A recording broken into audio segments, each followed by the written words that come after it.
Howdy, it's Jim Morado, and this is September 2022. We're still on our Alaskan cruise.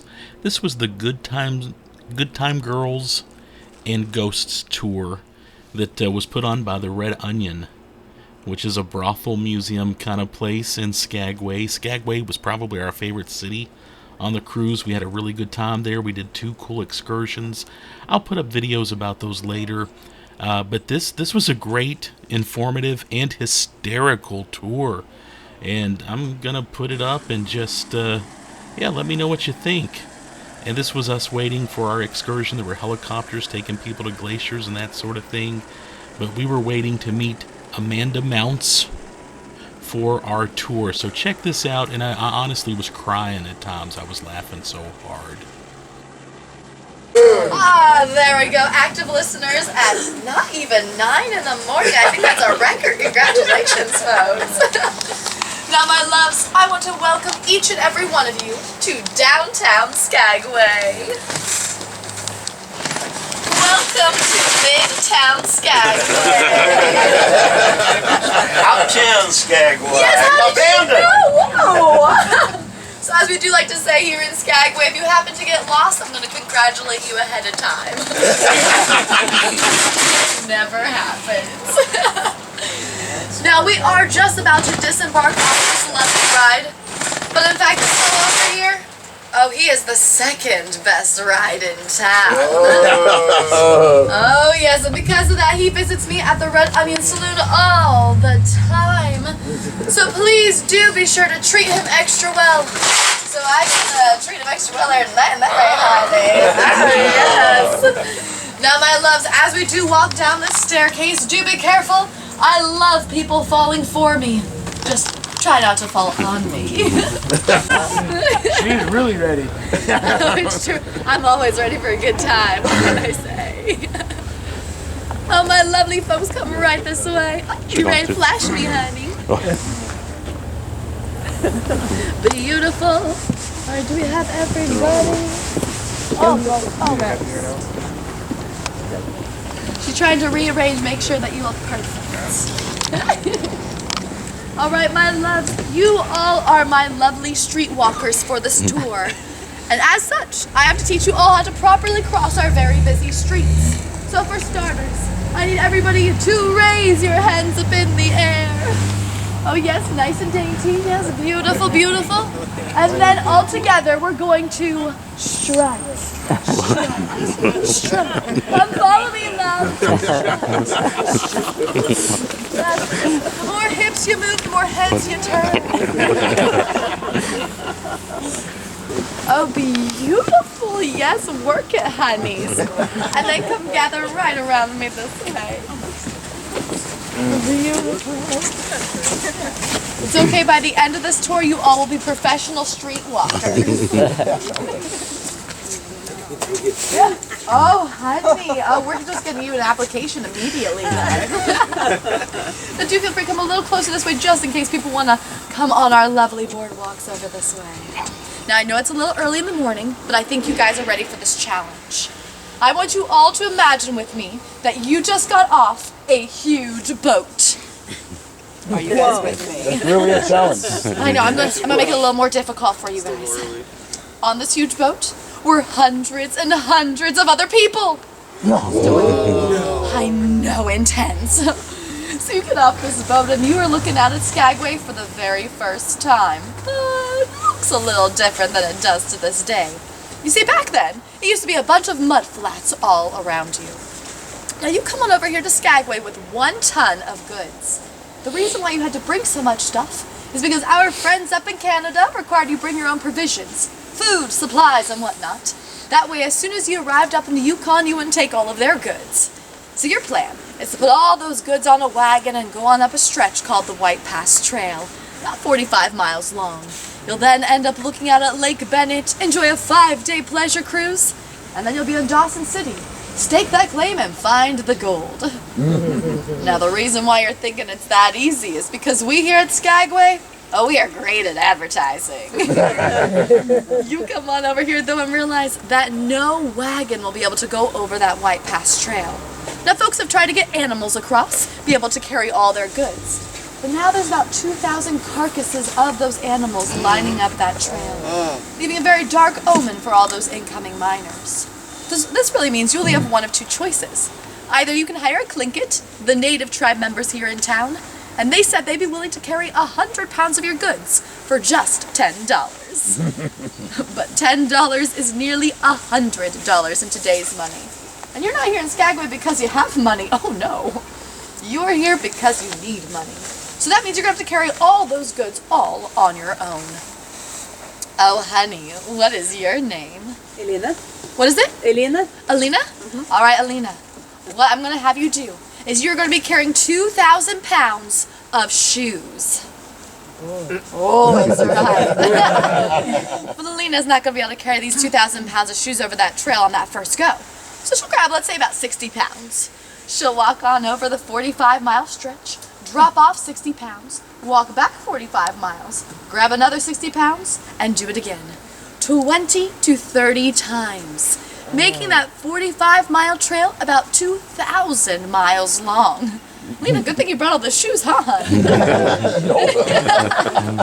Well, now she's looking at the beautiful lake, and she's looking for that boat to take her right across.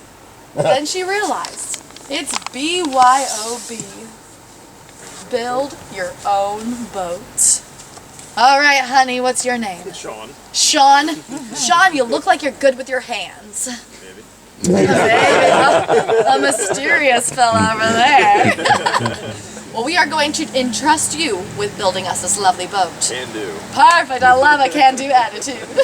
But you see, Sean's going to have to get a little creative, because there was a whole list of all the goods you had to bring with you to the Yukon, but nowhere did it mention that you were going to have to build a boat. It's going to take a little bit of extra time. Also in the back of Sean's mind, he's thinking that this boat has to be able to carry Alina's 2,000 pounds of shoes, as well as go over Class 5 rapids. Oh no. Oh no is right. It's going to take quite a bit of time, and by the time he's ready to push that boat out into the water, the lake has frozen over. Now Sean and Lena are having to deal with 7 months of frigid monotony, hoping to keep all those fingers and toes intact for that duration. But you know, for the sake of the story, congratulations, Alina and Sean, you both survived. That's right. But did they? What'd you say? But did they? But we don't know, but we have 2 people who at least survived. Not everybody, unfortunately, survived. You see, when they start pushing that boat out into the water, it's not just their boat, though. There's about 7,000 other boats all going out into the water, but only about 5,000 of those boats actually make it over to Dawson City. Most of those other boats don't even make it past the harbor. So they get over to Dawson City, stake the claim, find the gold. That's the easy part. But then they have to come back here through Skagway. Now, Skagway is a very dangerous place. It is run by a con artist named Soapy Smith. Jefferson Randolph Smith is his given name.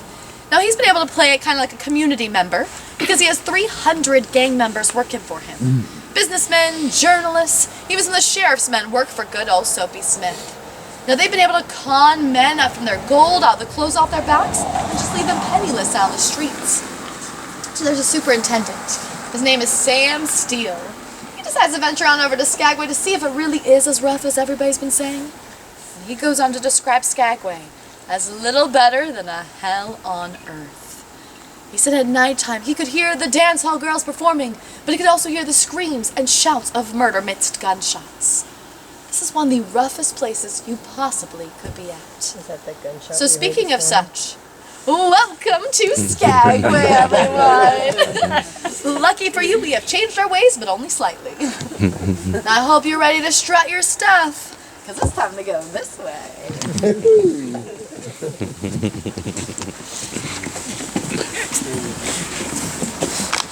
Come on, honey. Strut your stuff.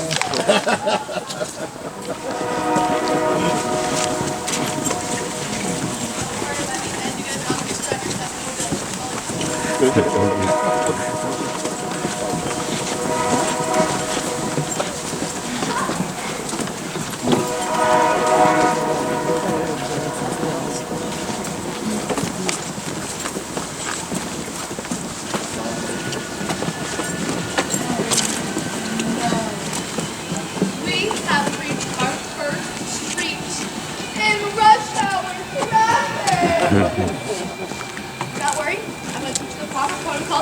Walker style. So everybody come nice and close. We're going to do this all together. I need everybody needs to take one big step out. And look. She's like, hot shoot.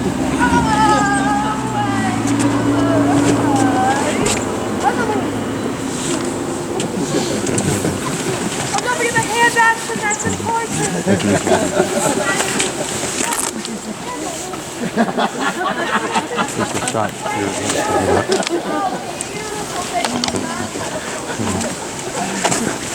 Don't break anything, love. We still have a long day. Next time I walk into a meeting. Now this building over here, the historic Skagway Inn, was our largest brothel back in 1898. They had 12 crib rooms upstairs, and each of those crib rooms had a name of a girl. We had Alice, Birdie, Cleo, Dottie, Essie, Flo, Mimi, Lulu, and the list goes on. All right, honey, I'm gonna need your help for this one. Come right on up. Oh, he's already stripping for me over here. Woo. What's your name, sweetie? Neil. Neil? All right, Neil. Big question for you. How do you feel about role play? Feel okay about role play? Yeah. Yeah. I think you're in the right spot. So Neil, I want you to pretend that you are a dirty miner. You're stinky, you're gross, you're nasty, you're disgusting, you're unnatural. So Neil comes on over here to the Skagway Inn, and you've been feeling a little lonesome recently. So, I know what, wipe that little tear away. He gives himself a shot of liquid courage, and then he's gonna choose a girl. But the thing is that Neil, you're gonna just choose the name. You don't gonna look at the girls first. What are you feeling? A Mimi, a Lulu? A Lulu. Lulu, oh yeah, you look like a Lulu kind of guy. So Neil goes right on over to Lulu's bedroom. He gives that door a little knock. Sound effects included. The door opens up, and he sees standing before him a goddess divine. Oh, she has this beautiful short brunette hair, rocking a little North Face jacket. And oh yes, sight for sore eyes. Oh yeah, she got the hip moving for you, honey. Look at the grand time of Lulu. Come the next day, Neil is back out in the gold mines, and all you can do is think about Lulu. And how he wants to be able to take her away from this horrid life that she is leading.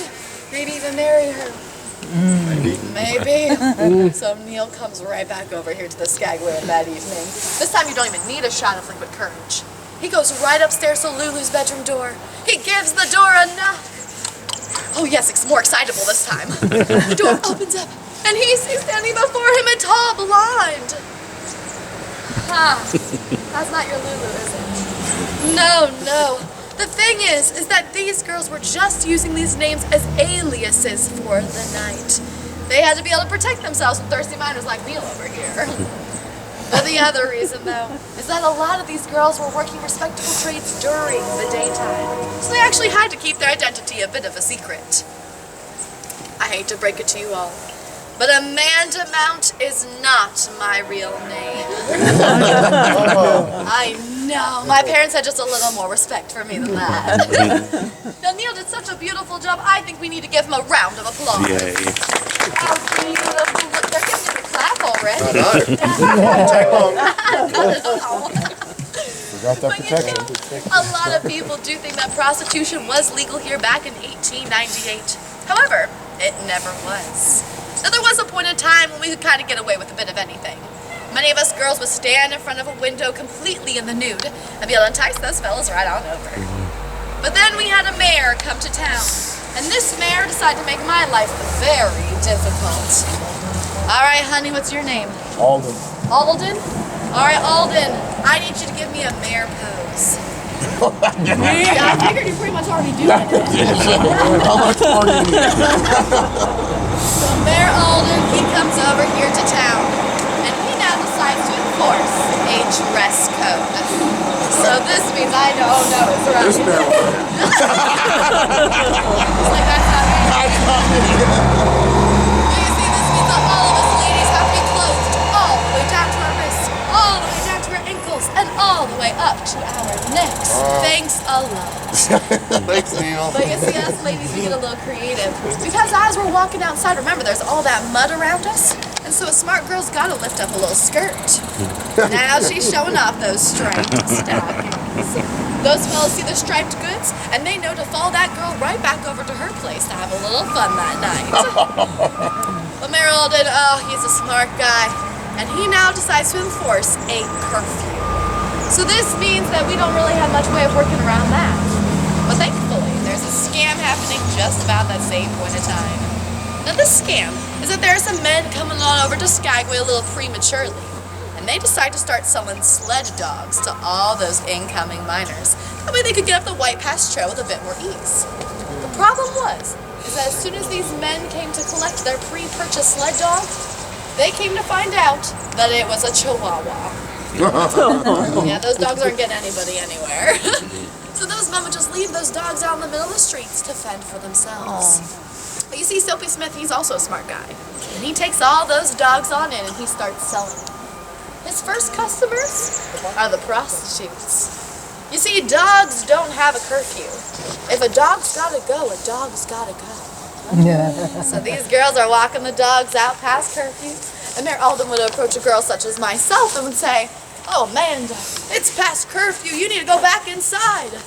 And I would say, "Oh, Mayor Alden, I'm so sorry, but I was just walking my little dog Petunia. But as soon as she's done with her business, I promise I will go straight home to 2nd and Broadway." And then all those miners will know where the fun is to be had. Now, as I'm looking around at my beautiful streetwalkers, I think it's about time for me to show you all paradise. Yeah, you didn't realize what you signed up for. Follow me this way, hon. Don't forget about taking up your application at the Red Emulator tonight.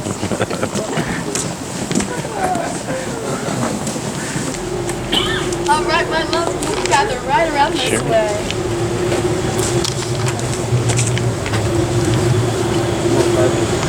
Oh, good thing we're only going to be here momentarily. But it is a loading zone. We are loading up quite a bit over this way. Now, my loves, I want to welcome you all to Paradise Alley. Well, this will definitely be your corner right over here, honey. We'll leave it for you. But truly, I know it's not much to look at. But this is where the bottom rung of prostitutes worked. Our streetwalkers, so sorry, guys. Now, our streetwalkers, they'd be standing right about where that stop sign is, and they were just charging $1 a trick.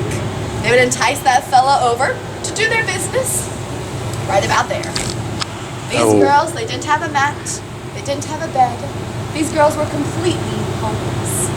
To make matters worse, though, because they were only charging $1 and they had nobody looking out for them, if there was a guy who wanted to get himself a free treat, well, he very well could. Our next girls here in town are the Crib Girls. Now, the Crib Girls worked in a very small building called a crib. This building was so small, it could only house one girl. And yet, 3 to 5 girls were working in the same space at the exact same time. The only bit of privacy that they got was a sheet that marked off their quadrant of the room. Now these girls, they were charging $3 a trick, but they had a pimp looking out for them, so they always got paid. But the downside is that as soon as they were done with their business, they were then booted out of that crib building and were homeless, just like the streetwalkers. So our top girls here in town, these are the brothel girls. Now the brothel girls, they worked in buildings such as the Skagway Inn or over on 2nd and Broadway at the Red Onion Saloon. These girls were charging $5 a trick. They had a madam and a bouncer looking out for them, so double protection. The real icing on top is that these girls actually got to live where they worked. They also got free food for their services. So these were truly the girls to be here in town. Not every girl that came to Skagway became a prostitute. There were a couple other positions here in town. But to tell you their tale, we gotta go this way. Looks like this is a busy alleyway over here today. There's like 1 or 2 people. I know, Yeah. amazing. Hello, hi. don't know what to do with that many people. You'll think of something. Yeah. It's true, I am great on my feet. Oh no! We have reached another street. I'm gonna need everybody's help on this very intense street over here. So everybody come gather around, make a nice line over this way. Don't be shy, come in nice and close. Yes, beautiful, come right on up over there. Beautiful, step this way, come right on over. All right, come good, yes. All right, my love, we're all gonna take one big step out into the street. And look all the way to the, you guys forgot to shake. Left. And all the way to the right. And then strut. And because we're so talented, we're gonna go diagonal. Oh yes, you guys better write this down on your resume now. Yeah. Strut or street walk, never know.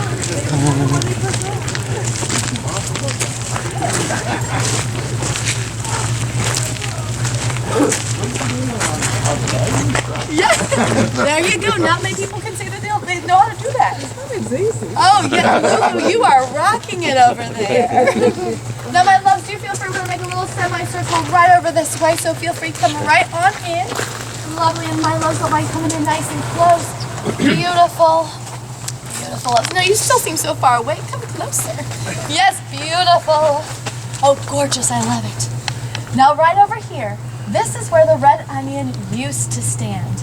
This is all the way on 6th Street, and our Red Onion is currently all the way over on 2nd and Broadway. Now the reason why we actually had to move our Red Onion Saloon is all thanks to Mayor Alden. You see, You're welcome. He decided to enforce a lovely red light district. So that meant that we had to move all of our lovely brothels along Broadway. But to move this building was not an easy task. What we had to do was we had to put the building on 4 logs, had the strength of 1 horse, and a bunch of burly Alaskan men that I like to picture half naked, all pushing the Red Onion across Broadway. And when they deposited the building off, these men, they wanted to congratulate themselves on a job well done with a little celebratory drink. So they started to go on inside, and then they realized they were going through the back door on the front side of the street. Now they put it in backwards. Even to this day, the Red Onion still seats backwards and is actually slightly leaning in the direction of the harbor. Now if you had to first walk on inside, the first thing you would notice is our lovely dance hall. The dance hall girls will be standing right there by the doorway, and they bring those fellas over to the bar. That's because these girls are making a 25% commission on all drinks purchased for them or in their presence. They were sure to give that bartender a little wink, and that meant they were gonna get the good stuff. The good stuff, of course, being watered down iced tea. But they gave that miner the extra strong stuff. So as soon as he finishes 1 drink, he's then ready for a 2nd drink. And then he's ready to get a little boogie out of him. He'll pay the girl $1, enjoy a lovely dance, and then he's ready for another drink. And then a dance, drink and dance and drink and dancing, until he just passes out on the floor. And then the girl can continue her night of hustling. But our top girls here in town, these are the dance hall queens, the performers, the entertainers. These girls are making about $150 a week. That is nearly $2,500 in today's money. As a performer myself, I can tell you that's a damn sweet gig. My favorite performer to talk about is Cad Wilson. Now Cad Wilson, she actually wasn't very talented. She couldn't sing, she was a terrible dancer, and on top of that, the folks said that she wasn't particularly pretty. They had a nickname for her. They called her a pug in ruffles. Yeah, I love pugs, but I never want to be a pug of anything.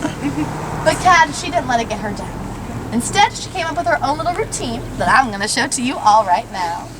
What she would do, she'd stand in front of a large group of people, and she'd reach down, and she'd show her voluptuous ankle.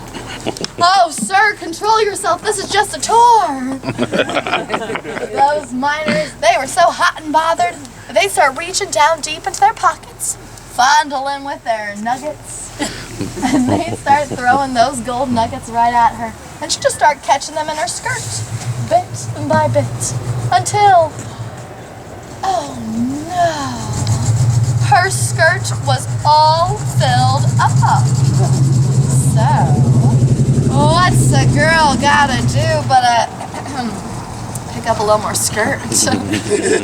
Now she's showing those kneecaps, oh boy. They keep throwing the gold nuggets and she's catching. They're tossing and she's catching. Eventually, she had no choice but to give them the full-on Monty. And you don't really look that impressed with my Monty.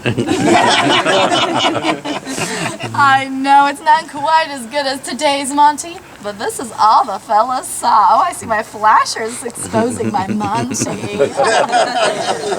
But you see, now she has that skirt all filled up with those gold nuggets.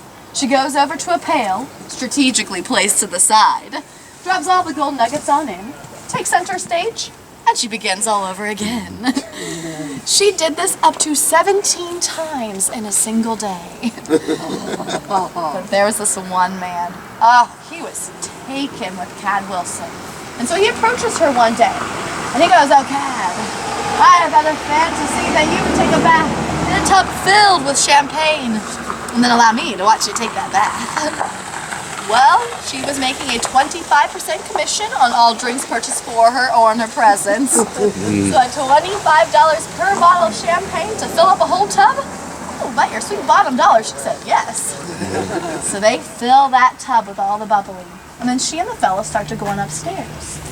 When they reach the top step, she turns around and goes, "Honey, I'm so sorry, but I'm just not the kind of girl who would let a man watch me take a bath. But here's what we're gonna do. You can go back downstairs, buy 2 drinks on my tab, and I promise I will take that bath.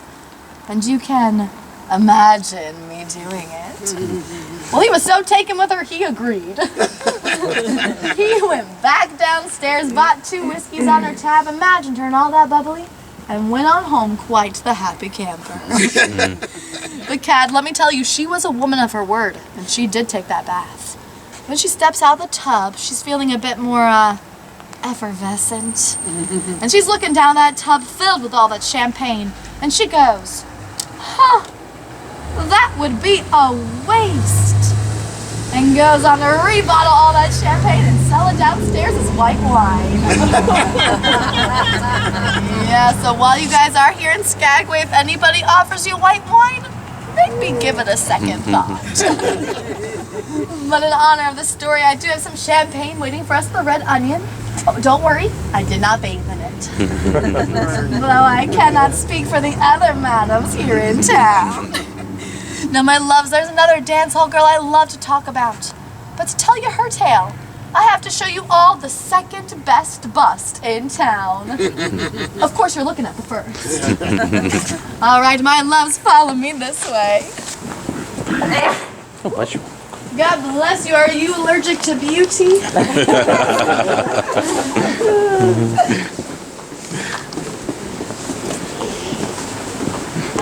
Oh no! We have reached another street. I think for this one I'm going to need all my ladies' help crossing this very intense street.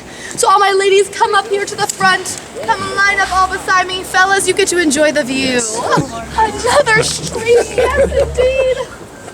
Oh, gentlemen. I think it's your turn.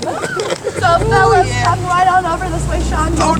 Now, my loves, that is all the embarrassment I'll make you guys do for now. Follow me this way. This is a beautiful job.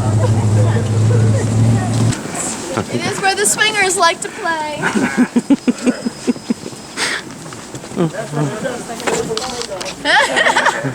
It's true. You know me well, honey.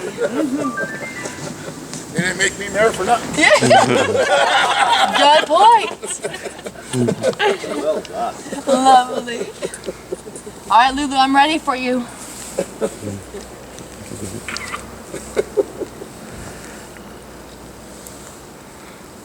Lovely. Oh, so many flashers. Now I did promise you a second best bust, and here she is. This is Molly Walsh. Now she was a dance hall girl, but only in Montana. When she moved over here to Skagway, she established the very first church. Now they had a rule back in those days that for every brothel that was built, you had to have that amount of churches as well. Balance out the goods. Now Molly Walsh, she was known as a very kind-hearted young lady. In fact, there was one time, there was a girl just out there in the middle of the streets. This girl had syphilis and was dying. Most of the folks were just kicking her, pushing her to the side, just treating her like garbage. But Molly walked right on over to her, helped her to stand up, and took her back to her place. Come to find out that this girl was actually a friend of hers from back over in the lower 48. Unfortunately, this girl does pass away. And when that happened, it was customary that when a prostitute died, they just threw the body into an unmarked grave, and that was it. But Molly didn't want to see that happening to this girl. So she reached out to a minister friend of hers, asked the minister to give this girl her last rites, as well as to perform the funeral service. He was so moved by Molly's kindness that he agreed. This was honestly one of the largest funerals we have ever seen here in Skagway. So many working girls wanted to take a moment to pay tribute to one of their own. In fact, a captain of a ship also attended the funeral, and he was so moved by this act of kindness that he then offered to give free passage to any of those working girls back over to the lower 48. This truly saved so many of those girls' lives. But even with Molly's kindness, though, she unfortunately did get on the bad side of Soapy Smith at one point in time and had to flee up into the White Pass Trail. But while she was up there, she didn't stop her good deeds. Instead, she started lining up tents to offer food to any of those hungry miners for just a very cheap price. And if there was a man who couldn't afford that cheap food, she would then give him food free of charge. Now there were two men, they were very taken with Molly Walsh. We had Jack Newman and Mike Bartlett. Now Jack Newman, when he proposed, he said he'd be willing to kill anybody who got in Molly's way. But Molly, being as kind-hearted as she was, she didn't want to see anybody die on her account. So she turned him down and instead accepted Mike Bartlett's proposal. Well, after they got married, they had a little baby. He then started to show his true colors.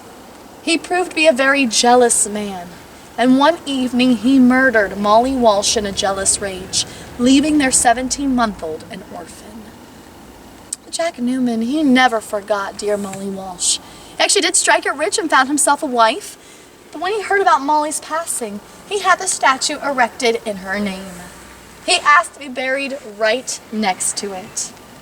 The only problem was, he only told this to his wife. It never happened. We're gonna just move right over the sidewalks.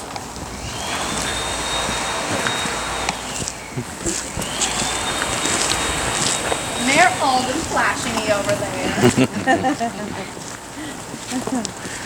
Favorite pastime. I thought we'd get along. And I love how you stand all over on this side of me. You sometimes have cars that like to drive on by, so I have everybody over on this way. They always stop for a madam, but I've never tried it on a tourist. Make sure I have everybody.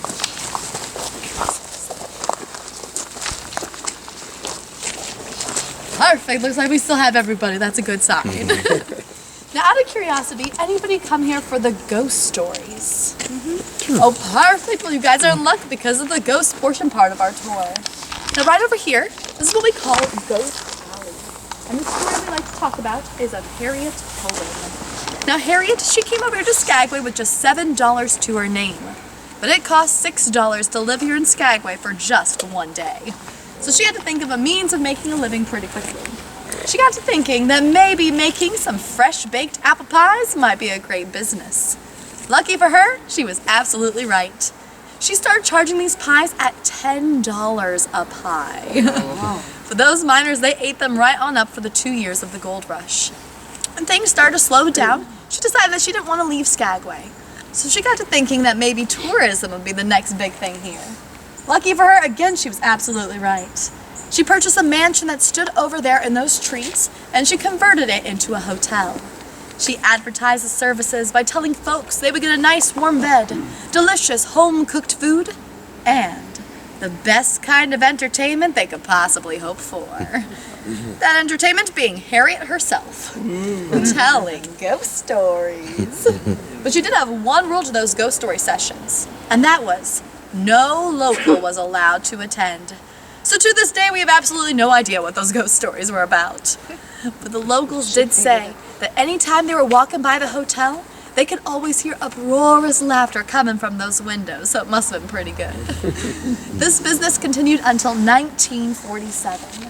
It was the year that Harriet passed away, and unfortunately her family just didn't have the knack to be able to keep this business going. So the building fell into disrepair, and the only thing that still exists of that building is a chimney tucked away in those trees. Unfortunately, it is on private property, so I'm not allowed to take you guys back there. Not just I haven't been back there myself. But it is said that if you were to stand here right about twilight, you can still hear the uproarious laughter of the folks listening to the ghost stories. Well, the interesting thing about the Pollens is that we also still have some Pollens here in town. The great-granddaughter of Harriet Poland runs our animal clinic here in Skagway. And the next ghost story is of Mabel Ulry. Now, Mabel Ulry was actually paid to come over here to Skagway by the church. She worked as kind of a unconventional missionary. What she would do is she'd have a Bible in one hand, a soapbox in the other hand. She'd stand on that soapbox in front of a crib or a brothel, and she'd go on to preach of the everlasting damnation of those girls. As you might imagine, that was not great for business. So a madam or a pimp would approach Mabel, and they'd say, Mabel, here's $5. Go and save somebody else. And she would do just that. She would go stand in front of another crib or brothel, stand on that soapbox and preach again of the everlasting damnation. But she wasn't a con artist with that money. All of the money that she made, she then used to buy that yellow building right behind me.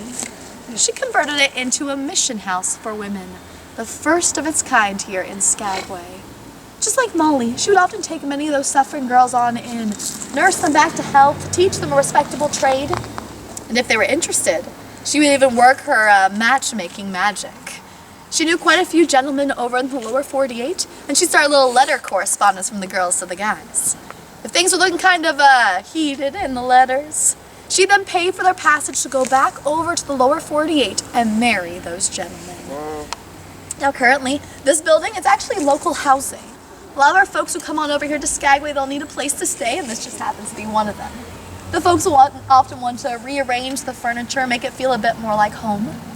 But come the next day, any furniture that is moved around is moved back the way it was the night prior. Also, doors tend to open and close mysteriously throughout the night, as well as lights are on in unoccupied bedrooms during strange hours of the evening. Now, the only bit of confirmation we have of this tale is there was one time a madam was telling the story over here.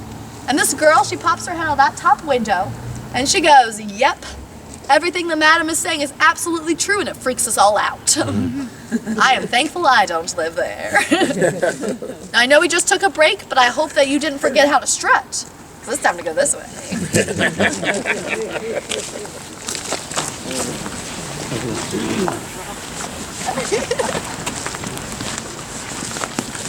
Sometimes I forget I'm not in costume and I'll just be walking along.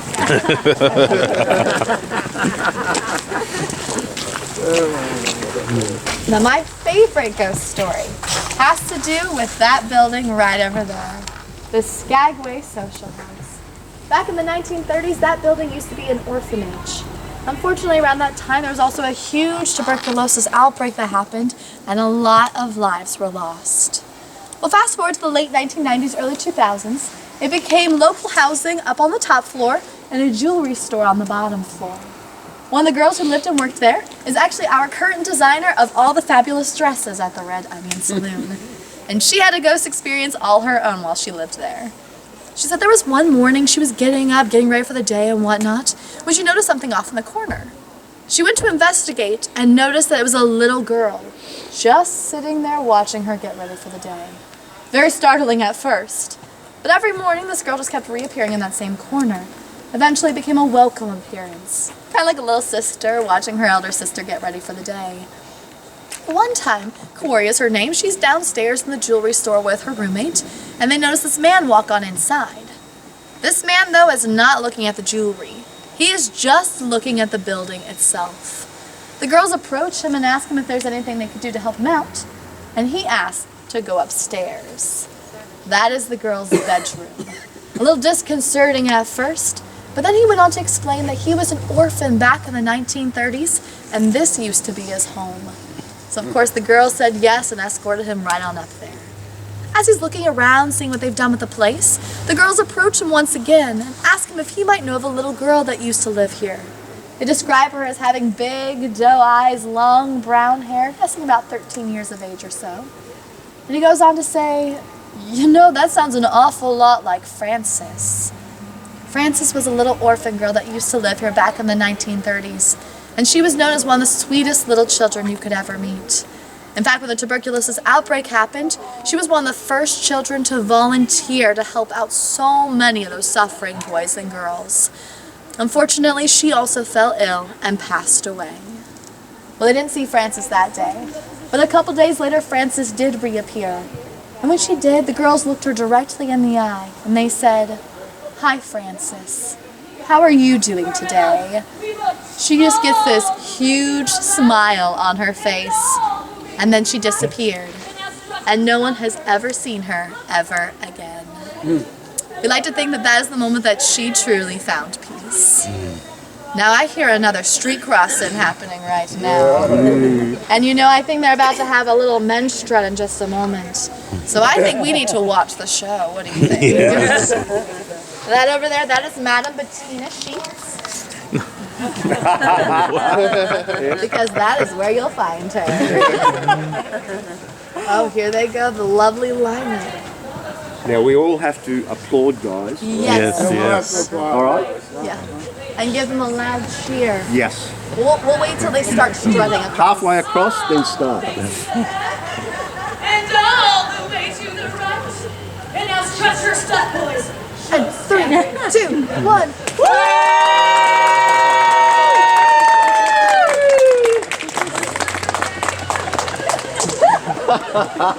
Take that. Lovely. I am so proud of you. You're all getting applications. Now, my loves, not only do we get to watch a show, we got to hear the ghost story. But the other great thing about this spot right here is it's a great visual of our financial district. Yeah, good old Wells Fargo, only bank here in Skagway. And that bank, it has been robbed one time. Fun as we are. We are. Honey, challenge accepted. Red Rover. Now, the one time that bank was robbed, there was this man. Yeah, exactly. There was this man, he comes on inside. He has dynamite strapped to his waist, a gun in hand. He says, "Give me all your money or I'm going to blow this place to high heaven." Well, he shoots off a warning shot. And when he does, a spark flies from the gun and lands on his dynamite. He blows himself to high heaven. The only thing they ever found of this man was his head. Well, when he exploded himself, he also exploded the floorboards beneath him. And these bankers, they wander on over to get a better look, and they look down. And they notice gold dust from back in 1898. This is the first bank to come out of a robbery ahead. Ta-da! You're welcome. Oh, it's my turn to get the clap. I knew it. Follow me.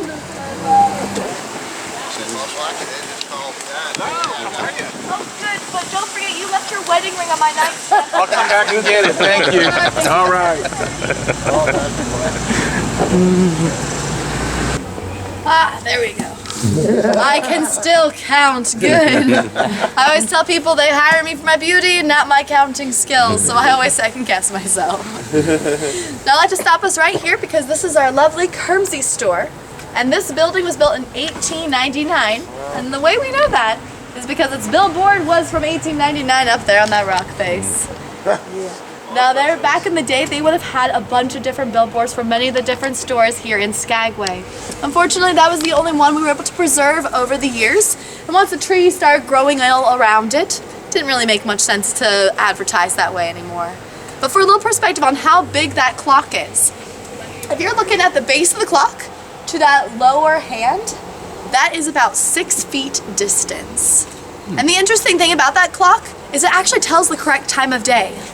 Twice a day. Yes, Neil, honey, you're on top of this. Follow me this way along. We could be a duo comedy act over here. Is anybody in this group from Texas? Nope. Nope. Oh, good, because they say everything's bigger in Texas, but it definitely is not. Welcome to Alaska. Alright, my loves, if we come gather right around.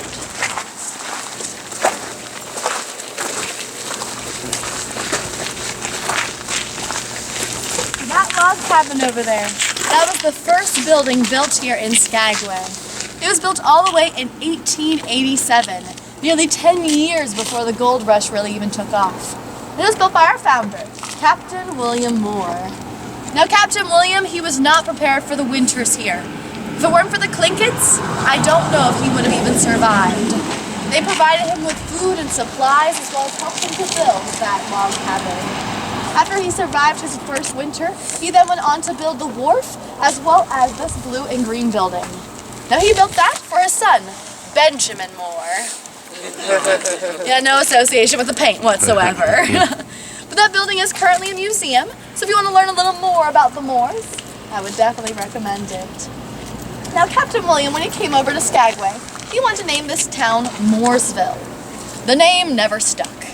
Instead, it became Skagway, which is a Tlingit term meaning home of the north wind, or white man that just won't listen. We are just about to disembark and walk along this street. I will give you a warning, some of our locals do like to test the speed limits along this road. So please just stay to the far left, stay right behind me, and we should be completely hunky-dory. Of course, if you have any questions, feel free to ask me along the way, or if you just want some chitter-chatter. I'm good at that too. What'd you say, hun? The tree with the red things, what is that? It's a rowan tree. A rowan. Look at that. I've heard of a rowan. Oh, did you? I actually just learned it recently. What I had to say before I knew the name of the tree is I was like, I know human nature, I don't know mother nature. Now I know you've had a good time so far. Been able to listen to the ghost stories as well as be able to hear some of the fun little jokes. But you know, my job really wouldn't be justified if I didn't also take a moment to talk about the reality of the situation. Now do bear with me, this is not an easy portion of the tour to talk about, nor is it easy to hear. So I do thank you guys in advance. And a lot of these girls who are coming over here to Skagway, they have the same kind of dreams and ambitions as the men. They want to find as much gold as possible and then take it back with them over to the lower 48. But the problem is that as soon as they arrived here, they came out to find out pretty quickly just how dangerous it was to live here in Skagway. But not only that, there weren't many career opportunities for these women that would be able to pay the bills that were actually safe careers. Prostitution was one of the main ones. Unfortunately, many of these girls who entered the lines of prostitution would often contract diseases, syphilis being a main one. And the only cure that they knew of back then was by taking a thermometer, breaking open its contents, and then drinking the mercury. If a madam or a pimp found out that these girls were ill, one of two things happened. Either these girls were branded on the face. This was a marking of being unclean. This meant that they could no longer work as a prostitute, nor could they even work a respectable trade during the daytime. This meant that those girls had no way of making a living anymore. More often than not, these girls would take their own lives. If that didn't happen, a madam or a pimp would often murder these girls straight out. Now these girls, they did have ways of at least being able to try to protect themselves. Back then, they had Lysol, but they used Lysol as a female douche. Same formula we use today, but a stronger chemical. If these girls used it, they would often become sterile. They also had condoms back in the day. The condoms, they were so expensive that if these girls were lucky enough to have a condom, they only had one. And that meant they were washing it and reusing it again and again until it was completely useless. As you can imagine, many of these girls did become pregnant. But that was a problem back then because if they were pregnant, they could no longer continue as a prostitute. How were they to feed themselves, and let alone a baby? Typically what these girls would have to do is they'd have to find an alleyway very much like this and perform a button hook abortion. Typically these girls would lose their own lives as well as the lives of the babies. And we like to think of these girls being, in their 20s, 30s, to an extent old enough to make these kind of difficult decisions. But there were girls as young as 10 years of age. Many of those girls were kidnapped from their homes and brought here, chained and drugged and forced to perform those services. Now, I don't bring all this up as a means of bringing this tour down, but because unfortunately this is something that we still see to this very day. It is very much a distant near that we are looking at. And so hopefully, by telling these girls stories of the past, maybe we can even save a life of the present. So I do truly thank you guys from the bottom of my heart for taking the time, the energy, and the money to learn these girls' stories. It really does mean a lot to me, and it means a lot to us here at the Red Onion. Don't worry, this is not how we're ending the tour. In just a moment, we will go inside the Red Onion Saloon, where we'll be able to have that promised unbathed in champagne. Or if you are feeling particularly frisky, I do have some water on the rocks. We'll go up there, have a little red onion toast, and then we'll be walking through the brothel museum, seeing some of the artifacts from back in that time, as well as hearing a couple more stories. So I hope you're all ready. This is our last time to strut our stuff together. We haven't lost anybody yet. Is it a record for you? Oh, you know it. Oh, you want the flash behind? Beautiful. Now, as you might have noticed, this is our last street to cross, and it is your final evaluation as streetwalkers. So please, make a madam proud. We're going to do this one all together, so I need everybody to take one big step out into the street and look all the way to the left and all the way to the right. Oh, Sean overworked himself already. Oh, we're gonna wave. We have a lovely car coming by. Pixie fingers, pixie fingers. Yes, lovely. And then we're going to strut.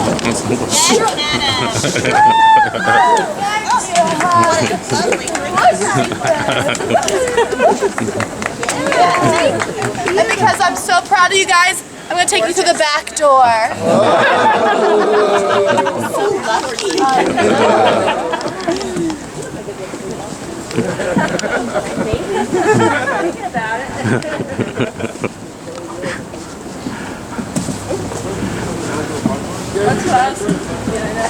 Active listening, yeah. Let's do champagne. I don't drink, but today we're drinking. Today is a drinking day. Yes. All right. Beautiful. All right, so here's some champagne. 2 champagnes? Sure. All Thank right, beautiful. I have champagne, mimosas, and water. Yeah, we're starting to wind down a little bit. Just wanted to point out a couple of quick things. This was a great tour, and again, it was funny, but it had its serious moments too, as you just saw, but we had a great time. Also wanted to say, please forgive me for my camera work there. It was rainy the whole time we were in Alaska, and it was almost impossible to keep my lens perfectly clean. But yeah, anyway, there's still a little bit more of the tour left. Who's over there? Oh, that's because, honey, those are Gold Rush era, but not Red Onion Saloon. They were actually donated to us by a judge. Yeah. Of course. We like to stay as close to law enforcement as possible. Do let me know if you guys recognize your grandma on any of those photos. Now, is anybody celebrating anything on our cruise? 45th? Oh, congratulations, loves! Any other anniversaries, birthdays, divorces? Do we have birthdays? Birthdays. 2 birthdays. And an anniversary. And an anniversary. Oh my goodness. In a couple weeks. Celebration. Woo! So I think I have 2 toasts for all of this. So that means, fellas, get it up for me. Well, just your glasses, of course. Ladies, let's help them to keep it up. That's the Red Onion card. This one is going to go out to our lovely anniversaries, and in fact, your love lives. May they be just like a kitchen table. All legs and no doors. Cheers! Thanks so much, hon. Now, I do know it's a quick turnaround, but can you get it up for me once again? Because you know we have to do one for our lovely birthdays, because birthdays They only come but once a year. Aren't you guys glad that you're not a birthday dear? Cheers! I want to the Bombay room. Now this room was added on in the very historic year of 2002. Yeah, great year, but not a lot of history in this room.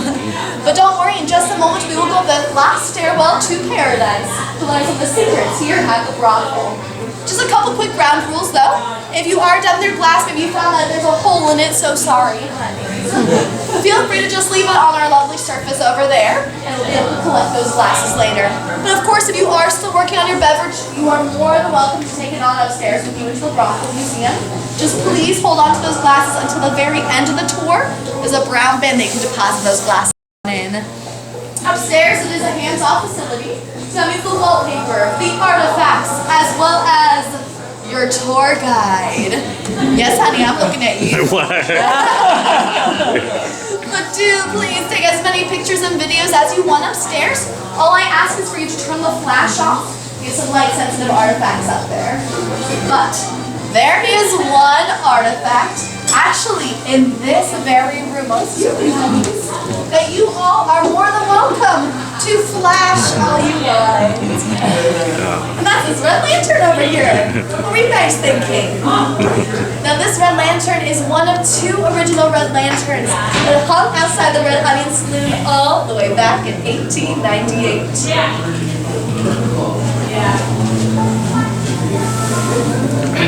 Don't worry, I just saw a lot of flashes and I wanted to please. Like you see, being this beacon of hope, it let all those thirsty miners know that we serve a little something more than liquor upstairs. And as you all can see, after all these years, it is still turned on. Yeah, lucky for all of you folks, so am I. You guys ready to go up there and do it? Sure. Oh, don't worry, just the tour, of course. Follow me this way, loves.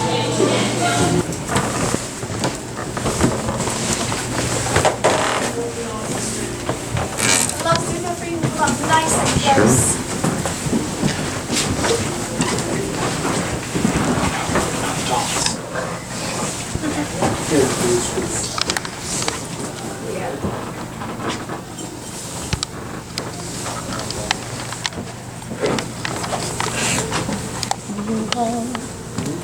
All right, my loves. This lovely building, it was erected in 1897. By 1898, that is when we started to function as a saloon and as a brothel. Now, if you were to come over here back in those days, you'd be one of 2 categories. Either one, a group of 15,000 miners looking to stake that claim of gold, or one of 300 prostitutes. Ladies, I have done the math and it makes me very tired. But if you're one of the 15,000 men, you'd find yourself here at the Red Onion. You'd belly yourself up on over to the bar, take a shot of liquid courage, and then you'd choose one of those dolls over there. Those dolls, they were made to look just like the 10 living dolls upstairs. Same eye color, hair color, and even wearing the same dress that she may or may not be wearing at that exact moment. Once you selected your girl, the bartender will lay that doll flat on her back to let everyone know she was unavailable for the next 15 minutes. Mayor, you're looking a little nervous over there. Mayor Alden, you're looking nervous, huh? Trying to figure out what to do the last 12 minutes? Maybe read a book. Oh, yeah, great idea. Or we can talk, you know, I'm good at that too. But you see, once you select your girl, you would then be led to a steep ladder-like staircase. You go to the top where you meet a bouncer. He would then lead you down this long, dark hallway past a series of doors. You go to the door of your choice, give it a knock, and the lady would answer. Now, the first rule of prostitution is just about to take place. Any ideas what that might be? Money. Awesome. Working girls over here and regular customers. Welcome back. Yes, indeed. You pay before you play. You gave her $5 in gold coins or gold nuggets. She'd stow it away, and then the 15 minutes of fun will begin. But at the end of that point in time, she would kick you on down the stairs, and she would then take those $5, and she would put them in a money hole all the way right behind you. Right over here. I hope you know that's your name forever now. This money hole, it had a copper tubing connected to it. So those coins would be dropped right on down into it, and the coins would then make their way all the way down to a safety deposit box, positioned right by the dolls. The bartender, he could then hear the clankety-clank of the gold coins, see the very satisfied customer descending the staircase, and he'd prop that doll right back up at attention to let everyone know that she was in fact open for business once again. But I do have to ask you to please not drop any of your unwanted change down that money hole. If you guys want to get rid of any useless cash, well, I am prepared to help you guys out later. But you see, we actually had to remove the copper tubing 40 years ago. We want to install the kitchen that is currently downstairs, and copper is a bit of a fire hazard. But it proved to be a blessing in disguise, because when you remove the copper, we also had to remove these original floorboards. Stowed beneath them, we found valuables the girls had kept there from 80 years prior. Muscle pads, jewelry, fans, purses, and many of those things are right here in this glass case. If you look at the glass case further back, those are artifacts from post-1900. Because you see, we were only a brothel for 2 years. When the gold rush started to slow down, business became a little tight, so we had to close the doors permanently as the brothel. But we did reopen shortly thereafter. But this time, we were a post office. Yeah. Then we became a pharmacy, laundromat, gift shop. We were a television station, a telegraph station, a train station, and even an army barracks during World War II. But my favorite artifact to point out in this room is right here in the corner. It's an 1898 electric curling iron. Now, to use that curling iron, what the girls had to do was they had to stand on their bed, unscrew the only light bulb in their bedroom, screw in that curling iron, wait for it to heat up, and then go on to curl their hair in the dark. Ladies, I struggle enough with curling my hair in the light, I can't even imagine curling my hair in the dark time. Now, this is the last time that we will be in this room, so take any last quick pictures you want to in here, and then follow me this way into the wallpaper room.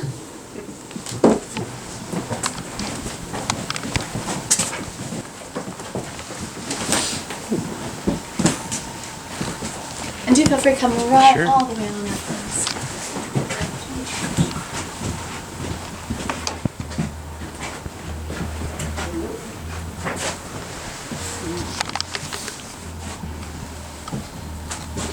Do you have any other excursions planned for today? Dog sledding. What'd you say? Dog sledding. Dog sledding? Oh, I think you gotta hold the puppies too for dog sledding. Love that. That's precious. Anybody else? Everybody just came here for me? The train is the third best ride in town.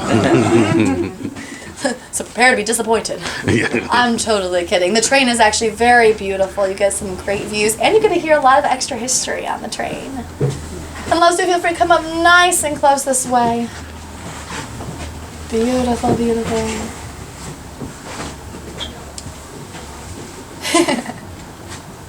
Now, as we're waiting for everybody to come on in, all this wallpaper you're looking at, this is all original to 1898.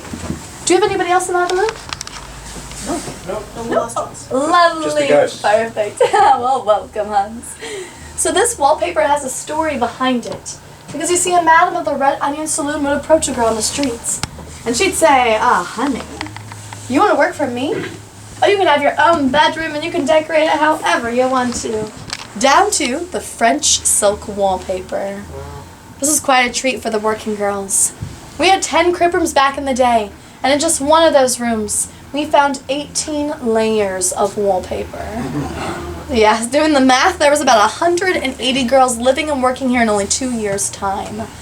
Now, a big reason for this turnover rate is because Skagway was so very dangerous, like we were talking about. Some of these girls just never made it home the next day. One of those girls we do like to talk about is a girl who lived here, she worked here, but sadly she also took her own life here. Her name is Lydia, and she is our resident ghost.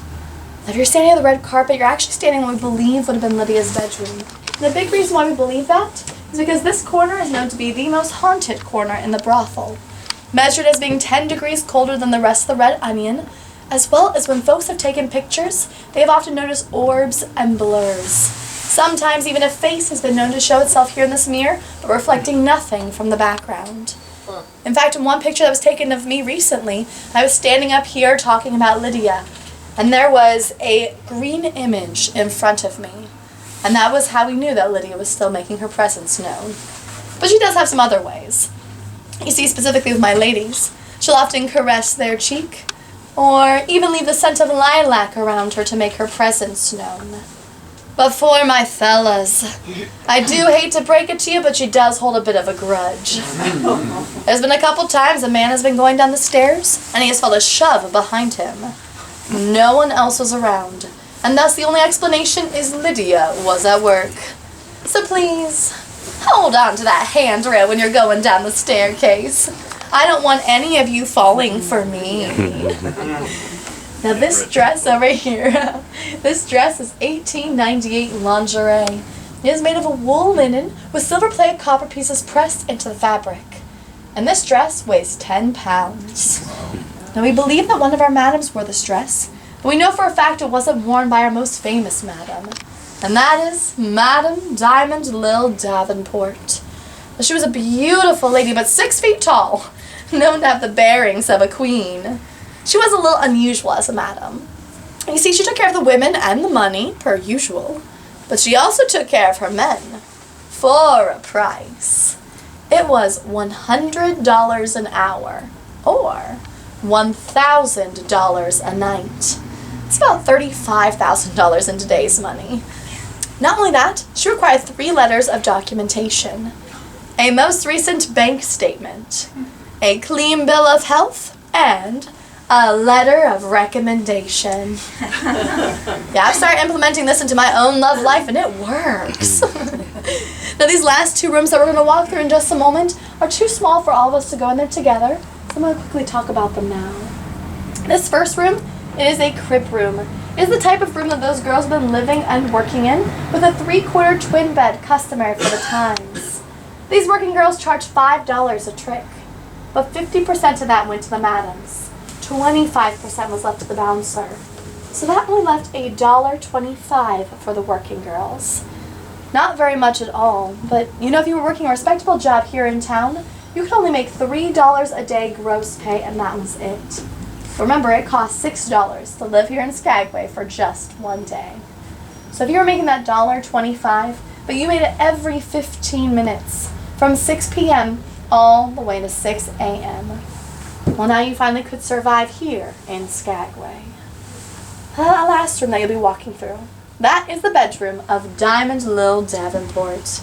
Now, she got her name because she wore diamonds on every single one of her fingers, including her thumbs. She also wore diamond garters, 1 on each thigh. She was known to walk into a hotel ballroom and it would just light up with all of the diamonds that she was wearing. And yet, she still made the first mistake in all prostitute history. Any ideas what that might be? She married a yo. Oh, it happened to you too, hon. Yes, indeed, she married a fella named Big Joe Hopkins. They moved off to Seattle, where it seemed to be a happily ever after ending, until he then took her for every diamond she was worth. She found herself stranded, not a penny to her name. So she ended up working as a scrub woman at a local bank. But this reporter recognizes her, and seeking a quote, he goes, Diamond, how did this happen to you? How did you go from being a goddess in the gold rush to being a scrub woman here in Seattle just a couple years later? So she stands on up, all 6 feet of her. And she goes, oh, honey, I may be on my hands and knees again, but at least it's in a respectable occupation. She kept her wit about her to the very end. And speaking of end, this is the end of our quickie. Thank you guys so much for coming on up here. It has been a pleasure sharing this history with each and every one of you. Now, in just a moment, I will have you walk through those last 2 rooms, and I will meet you guys by the exit. If you have any questions, feel free to ask me over there, or if you do want to take any last pictures. I will say my face is excellent coverage for a Christmas card. And then finally, if you have enjoyed yourselves here today, do feel free to leave a deposit in this first bank of Alaska. But if you're feeling shy, do not worry. I got a tip jar over there on the dresser by the exit as well. Enjoy your walk through, my loves, and I will see you at the exit. Thank you. Oh, you're welcome. And yeah, that was a jam-packed tour as we're leaving and heading out of the little brothel museum area. Yeah, this was actually close to 2 hours. I've edited this down a little bit and just wanted to put up the highlights, which there were a lot. Very funny at times tour, very interesting and informative. And it's interesting when areas do these old brothel tours. I've got another video up elsewhere here on YouTube about our visit to the Deadwood, South Dakota. They have a brothel museum. I know the Sisters Grimm on their ghost tours in San Antonio, they cover a little bit of this sort of thing on their tour, and on at least one of their tours. But they if you get their book, they have some information about this in San Antonio. But we had a great time, and obviously we're exiting through the gift shop. I had to get myself a t-shirt. I had to get my buddy Rick a t-shirt, and I'm a sticker person and that kind of thing. We bought a few things here, but this was a great tour, and our tour guide was wonderful and funny, and yeah, we just had a lot of fun. So anyway, I hope you enjoyed that. If you've taken this tour, let me know. I'd be curious to hear what you think. We loved Skagway, and we loved taking the Goodtime Girls and Ghosts tour through the Red Onion.